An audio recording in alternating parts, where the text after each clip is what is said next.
The Sharks lose their 8th and ninth games over the weekend, but William Eklund turns out he's pretty good. And a tough weekend for the Barracuda. So all that and more on today's episode. You're Locked On Sharks, your daily podcast on the San Jose Sharks. Part of the Locked On Podcast Network, your team every day.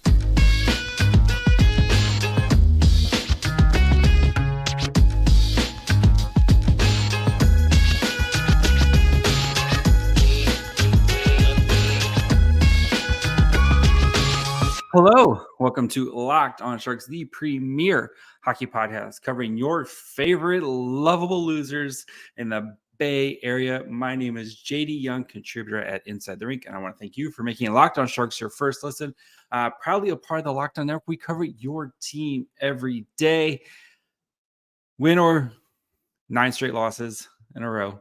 If you want to be an everydayer, all you have to do is just follow along wherever you get podcasts, or you can subscribe on YouTube as well. So today's episode, we're going to be recapping both the Canes game from Friday, and then we'll recap and the Caps game from Sunday, and then we'll talk about a tough Cuda weekend, but why Danil Gushchin is knocking down the door to be playing NHL games sooner rather than later. So before we get into everything, want to let you guys know today's episode is brought to you guys by GameTime. Download the GameTime app, create an account, and use code LOCKEDONNHL for $20 off your first purchase. All right, let's start with the Hurricanes game, where the Sharks continued their goalless streak by losing 3-0 to the Hurricanes. Big takeaway from that game is William Eklund is here, buddy. Anybody who doubted Eklund, I don't have to say to you right now, if he's really good, he is really good. And I'm just waiting until we get Eklund on the Hurdle Duclair line, or Eklund was people who could actually score goals. And yes, I know Luke Cunningham scored a goal on Sunday, but William Eklund is really good. So, digging, that game was very much the Carolina Hurricanes just kind of doing what the Carolina Hurricanes do to teams, and that is just kind of put them, just kind of play with them and then just destroy them when they need to. And, Carolina got 2 goals in the first and then basically kind of coasted the rest of the game, and the Sharks never really were able to establish anything in that game, and wasn't as bad as the Tampa Bay game, but it wasn't a very great effort, except for Eklund. Eklund was amazing. He's never done anything wrong. So let's dig into the numbers really quick. So that game, 47 minutes of 5-on-5. The Hurricanes had 62% of the shot attempts. They also had 30 scoring chances compared to the Sharks' 21. Only had 6 high danger compared to the Sharks' 10. Sharks did have more high danger chances, 2.52 to 2.18 expected goals for in favor of the Hurricanes. But again, it was kind of, they got up by 2 goals and just put the clamps down, because that's what the Hurricanes do. They're a very good defensive team, and the Sharks just didn't have much wiggle room in that game. Looking at the forwards, so you had Zetterlund, Hurdle, Duclair as a line, Eklund, Sturm, Luke Cunningham, Mike Hoffman, Jacob Peterson, Philip Zadina, and then Giovanni Smith, Ryan Carpenter, and Kevin LeBanc were your lines. The Hurdle line had 9:36 time on ice, allowed 6 shots, gave up 6 shot attempts, gave up 14. Actual shots was 3-6, 0.1 7 expected goals for to 0.35. 3-8 scoring chances, 1-1 high danger chances. The Eklund, Sturm, Cunningham line played 9:31, 12-8 shot attempts. Actual shots was 3-4, 0.57 expected goals for to 0.24 was by far the Sharks' best line. 6-5 scoring chances, 4-2 high danger chances. The Hoffman, Peterson, Zadina line.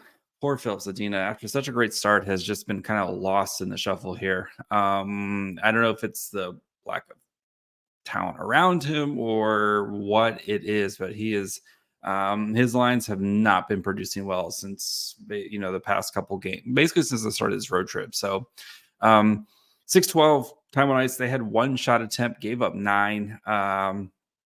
Actual shots was 1-5. They did allow a goal, 0.06 expected goals for, 0.13 expected goals allowed. And then the Smith Carpenter LeBanc line played 557, 2-9 shot attempts. Actual shots was 1-2, 0.02 expected goals for, 0.25 expected goals allowed, and 4 scoring chances there. And then for Kaapo Kähkönen, again, I thought he played really well despite, giving up 3 goals. And that's been kind of the story of all the goalies this year, right? Is despite how many goals, and it's not, the Sharks haven't really, other than the Tampa game where they hemorrhage goals, like the Sharks have kind of kept the goal total down. But I thought Kaapo Kähkönen played his best game of the year against the Hurricanes in all situations, all 60 minutes. He had 40 shot attempts, 37 saves, 3 goals against. Expected goals against was 4.92. So he had 925 save percentage, 7 high danger shots, 7 high danger saves, 13 mid danger, 11 mid danger. Then he had 19 low danger, 18 low danger saves. So Sharks did a good job in this game of kind of keeping the Hurricanes out. And that's kind of their MO, is they like to kind of shoot from the point, especially when you have guys like Brent Burns who loves to shoot from the point. But overall, like, that was just a better team. Just both teams on the second night of a back-to-back. That was just a better team. The Hurricanes just kind of putting the kibosh on the Sharks and doing enough and kind of being like, we know you're not going to be able to score 2 goals, let alone 3, to win this game. So, but I think Eklund, though, kind of back to him, you saw just that tenacity and that like forechecking monster. And I'm just going to create and keep creating plays. And once he gets a little bit better talent around him, like I know the production, like the raw number production isn't there, and nobody's production is great right now, especially because this team is not scoring more than 1 goal, right? This road trip, they scored 5 games. They scored 3 goals in 5 games. If I'm doing quick math, like this team just cannot score goals right now. So of course nobody's production, but you have to point to like the process here. And Eklund is doing everything you'd want from him, and he's just not getting the results on the stat sheet right now. And those will come, right, once you get some more chemistry. This team will get better, I think, just because by playing a little bit more and getting more chemistry and getting pieces back. Like when Barabanov comes back, when Couture comes back, if a guy like Danil Gushchin gets called up, or like they're going to kind of figure it out. And this team is not going to go 0-for-82 this season. Like it's just not, like this team is going to score some more and they're going to get some wins at some point. But the process for Eklund right now looks great. And I think he still has some stuff to iron out in his own zone. And right, we don't expect Eklund to ever be like a Selke, kind of guy, or, just as long as you're trying and you're putting the effort in your defensive zone and you're not making mental lapses, that's all I can ask for you in your own zone, especially for a young guy like William Eklund. And I think he will continue to get better in his own zone. But the creativity he shows when he's in his own zone, and how often, especially, it's coming when he gets behind the net and he just kind of, he finds room and he gets these great passes to guys and they're just not quite able to connect on them. And that's like Eklund probably could have like 5 more assists right this season if he has some better shooting talent around him. So again, you have to be really excited with, we're 10% into the Sharks season right now, and you have to be really excited with Eklund's, where his game is at, right? And I am not worried at all. The way, if he keeps playing the way he's playing right now, he's going to be an absolute star, especially when they start getting more talented pieces around him and guys who can actually finish goals here. Like if Eklund's playing with Couture, I think Eklund's got like 3 more assists right now, just because of better shooting talent around him. So Eklund was absolutely monster on Friday night. The whole game, just absolutely easily was, I think he was the best player on the team. So before we continue, we're going to dig into the Caps game and how the Sharks almost got their first win here in just 1 second. if you are looking for tickets to whatever, right? Maybe you want to go see a Niners game, maybe you want to go catch a Sharks game. You got the Warriors just starting up, comedy, theater shows, music, whatever you're looking for. You need to check out GameTime. They have killer last minute deals, all in prices, views from your seat, and their best price guaranteed. GameTime takes the guesswork out of buying tickets. I love GameTime because, one, you know how much you're going to pay. There's nothing worse than, okay, I like these tickets, I go to check out, and then like a bunch of fees are slapped on. You don't have to worry about that. GameTime. All the prices are included upfront, so you know exactly what you're going to get. Plus, they have views of the seats. There's nothing. The second worst thing is when you buy tickets and you get there and you realize you have bad seats. GameTime takes care of the two worst things about buying tickets.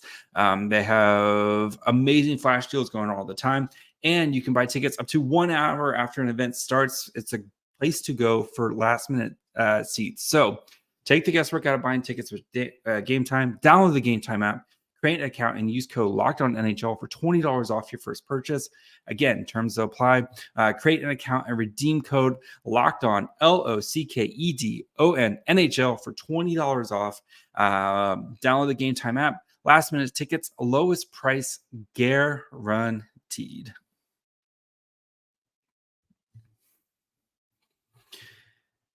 And then the Sharks scored a goal against the Caps. So the Sharks lose 3-1, and this was easily their best game of the season. And I think you have to take into account the opponent, right?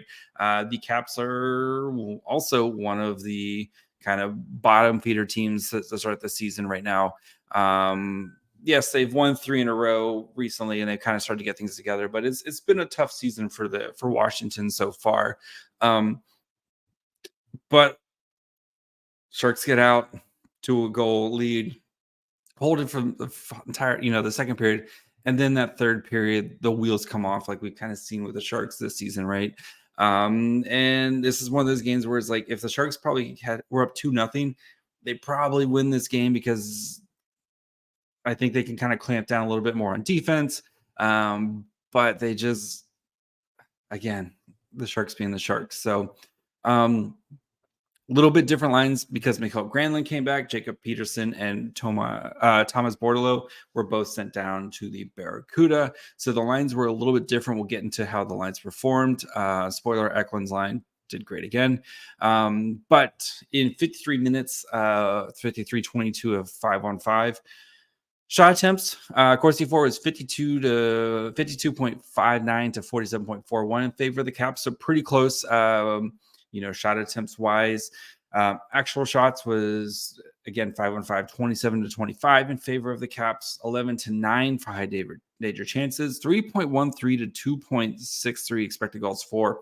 And you can really kind of point to the third period where the Caps were trying to get back in the game, being down 2 goals or being down a goal, and then they tied up, and then the Sharks kind of put some pressure on it, but then the Caps, as you guys know, they took over and won the game, and then added an empty netter at the end. But for the forward lines, so again, we had Zetterlund, Hertl, Duclair, Eklund, Granlund, Cunnin.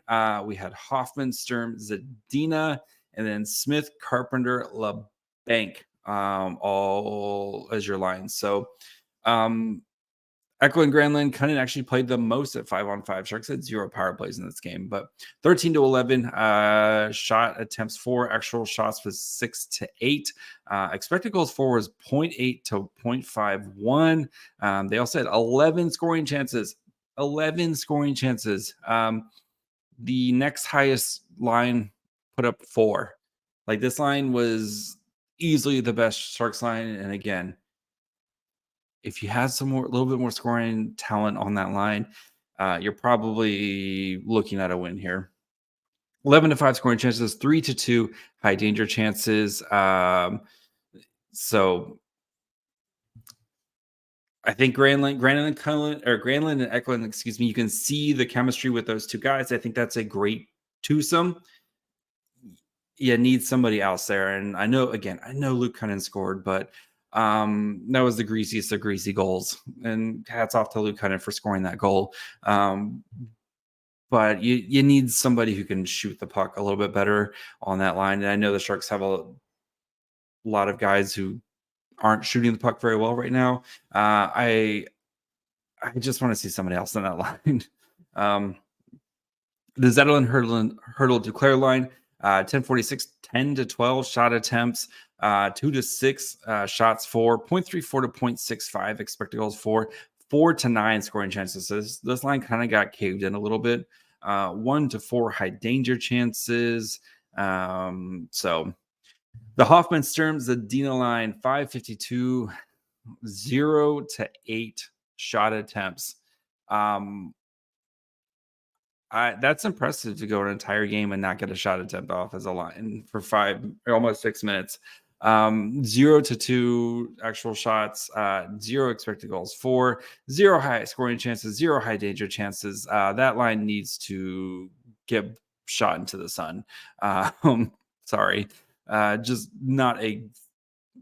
And again, it's not like you're playing some world beater. You're playing the Washington Capitals, who are also one of kind of the bottom feeders of the league right now. And then finally, the Smith Carpenter LeBanc line had a great day. 521, 11 shot attempts for, gave up 1, 7 to 0 shot attempts, 0.45 to 0.01 expected goals for, 4 high scoring chances, gave up 0, 3 high danger chances, gave up 0. So that might be a little bit something there. I know they had a little bit rougher time on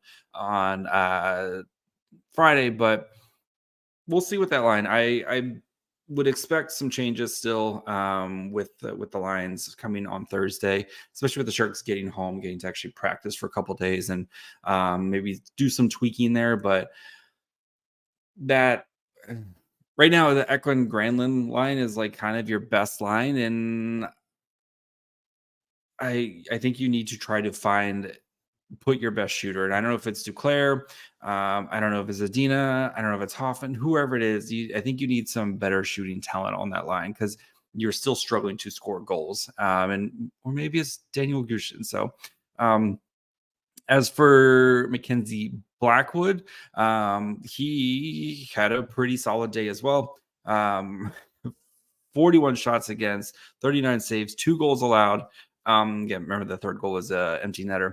Expected goals against 4.35, 951 save percentage, 12 high danger shots, had 11 high danger saves, 10 mid danger, had 10 mid danger saves, then 18 low danger, and had 17 low danger saves. So Blackwood's been great. And even that game last week against Tampa, like 0% on Blackwood. That team just came out flat. So you got to, I think 10% into the season, you got to feel pretty solid about at least the Sharks goaltending. That has been much better than expected for the Sharks this year. And we'll see how long they can keep this pace up. But the offense has been easily the most disappointing thing about the Sharks this year. And it's the lack of just shooting talent. They struggle to create high danger chances. And when they do create high danger or scoring chances, they just don't have the right guys in position to try to capitalize off of it. So we'll see what David Quinn continues to do to kind of try to generate more offense. But this was if the Sharks could have squeaked out like another goal in the second, we'd be talking about how the Sharks got their first win.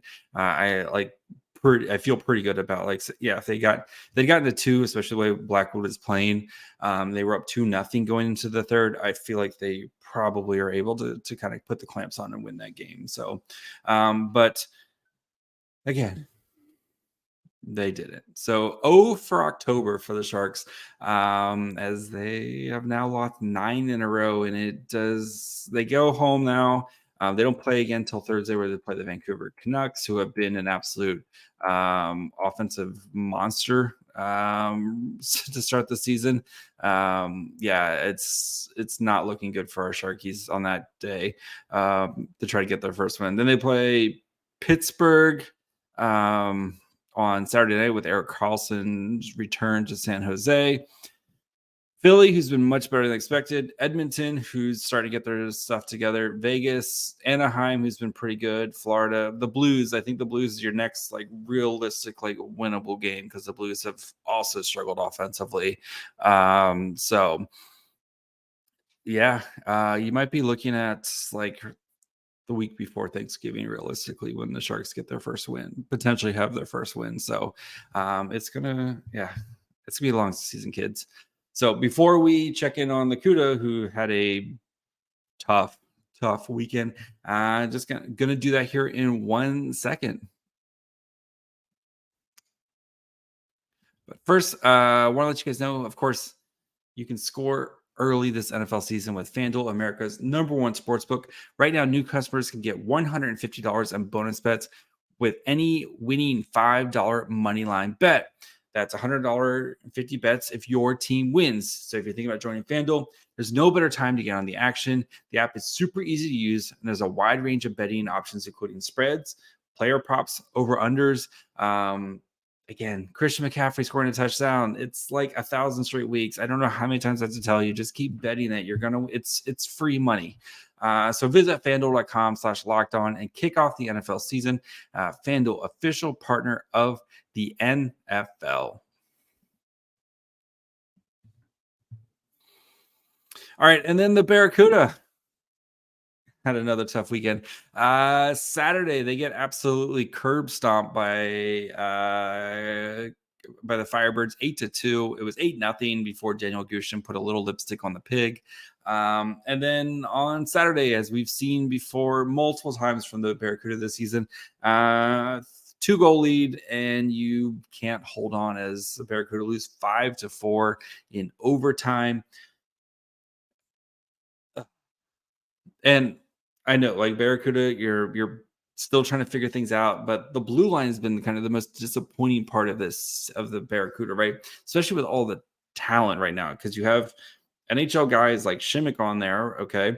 You have Mukabadulin, you have Henry Thrun, you have Gavanke, who I was really high on with the trade, and it's just they continually kind of just making bad mistakes, and kind of and I think Romanov, I think he has been the best goalie for the Barracuda so far this season. I don't think that's much of a reach to say something like that. But it's the defense has been kind of the worrisome part so far, and the penalty kill has been atrocious for the Barracuda. It's anytime they go on a penalty kill, you just feel like it's going to go in the back of the net because they're just unable to kill penalties right now, and the power play has been poor as well, just very stagnant. And I know they're going to be getting Bordelot back here and Peterson, who both will be good additions, especially Bordelot on the power play. But this team can't hold a lead right now, and it is multiple times so far early in the season having a 3-1 lead or having a 2-0 lead and blowing the game. You got to get those situations ironed out, because especially if you want to try to make some noise heading into the playoffs and stuff, you're going to have to hold leads. Again, you've been getting great contributions from like guys like Brandon Coe, who's started out the season really well. I think he had his third or fourth goal today. Like he's really showing what you kind of hope to see from him last year. And Danil Gushchin, who is now currently tied for third in the AHL in points. He has 12 points this season. In 7 games, he has 3 goals, 9 assists for 12 points. He had 3 primary assists in today's game and had 2 goals on Saturday. I don't know. I know the Sharks want to like be patient with their prospects and stuff, but like we saw Gushchin perform and produce in the NHL last year, and he has been performing and producing in the AHL to start the season. Your team has struggled to score more. You can't score more than 1 goal, right? Putting Danil Gushchin on a line with Eklund, who Gushchin and Eklund already have plenty of chemistry from playing all last season on the Barracuda. And then Mikael Granlund, who's I thought looked really good in today's game, and I think can be, a nice piece for the Sharks this season. you got to think really long and hard about. I know the season's basically already lost, but like getting Gushchin good run on the team when the team is still kind of quote unquote competitive right now, because he's been out awesome, and it's not just the shooting. He's actually probably, I'm sure his expected goals. We don't get all the fancy stats that we do in the NHL, but I wouldn't be surprised if he's probably supposed to have like 5 or 6 goals, because he's had some really nice looks that just haven't been able to connect. But it's the passing and his ability to find open teammates and make great passes. That vision of his has been on display this year, and him and Justin Bailey have had some really good chemistry to start the season. And I think you could. I don't think it's gonna be long before Danil Gushchin gets called up, because yes, the Sharks are tanking, but they still, like, the Sharks as a franchise are tanking, right? Just remember that. Guys like David Quinn and Mike Greer, they still want to win games, right? They're going day in, day out, you're trying to win games, but in the long run, where this team is at realistically. And getting a guy like Gushchin, start getting him ready for NHL games, because he can be a big part of the Sharks' future. I don't see, like, I think you gotta do it here soon, because he's just been incredible to start the season. So yeah, I want to see Gushchin. I think Eklund, Gushchin, and Mikael Granlund, like, great passing between all three of them. And we know Gushchin can score. We know Eklund's, his shot has gotten better, and Granlund okay on the shot, but like, I think those guys, I think that the IQ of Granlund can help make that work. So please give us something exciting to watch. Just not Luke Cunnin on the same line as William Eklund anymore. That's going to be it for me today.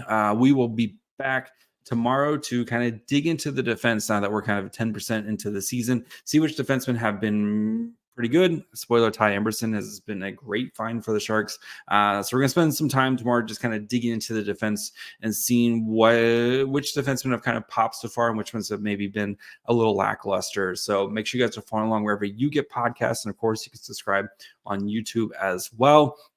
You can follow the show on Twitter, Facebook, and Instagram at Locked On Sharks. You can follow me on Twitter at MyFryhole. And until tomorrow, bye, friends. Your